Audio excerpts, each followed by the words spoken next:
Pronti? 1, 2, 3.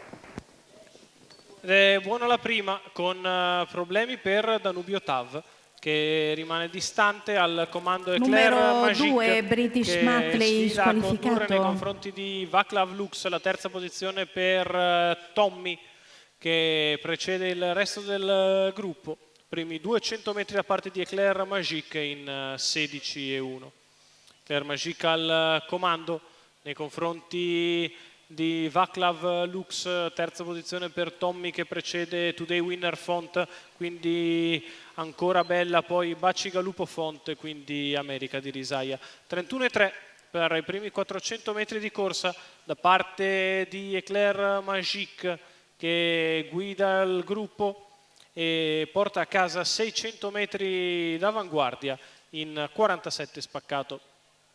Eclair Magic al comando, c'è la mossa esterna da parte di Bacigalupo Font, che avanza allo scoperto e cerca di portarsi sulla testa della corsa dopo 800 metri passati in 1 e 2.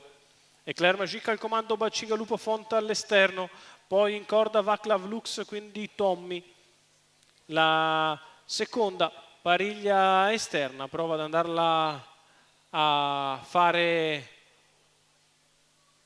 credo, il numero 9 di America di Risaia. Il chilometro in 1:17, sì, America di Risaia che è andata a prendere la seconda pariglia alle spalle di Bacigalupo Font.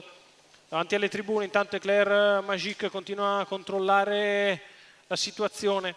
1:31,3 i primi 1.200 di gara. Eclair Magic al comando, Bacigalupo Font di fuori. In corda rimane Vaclav Lux che precede sempre Tommy. America di Risaia, poi Today Winner Font all'imbocco della retta opposta alle tribune. Bacigalupo Font insiste all'attacco di Eclair Magic, i due che continuano in lotta con Eclair che riguadagna qualcosa su Bacigalupo, che paga il duro percorso esterno. In corda sempre bene Vaclav Lux, 2:1 per il miglio di gara da parte di Eclair Magic, che si mantiene in evidenza. Vaclav Lux acquattato nella sua scia, poi Tommy, gli altri più indietro quando siamo ormai all'ingresso dell'addirittura d'arrivo. Eclair Magic al comando nei confronti di Vaclav Lux, Eclair che accelera, Vaclav che prova a non perderlo di vista. Eclair Magic ha cambiato ancora una volta marcia. Eclair Magic e Leonardo Vastano vincono l'Anna Maria Grassi 2024. Leonardo Vastano che esulta, porta a casa il successo. Al secondo finisce Vaclav Lux, al terzo Tommy.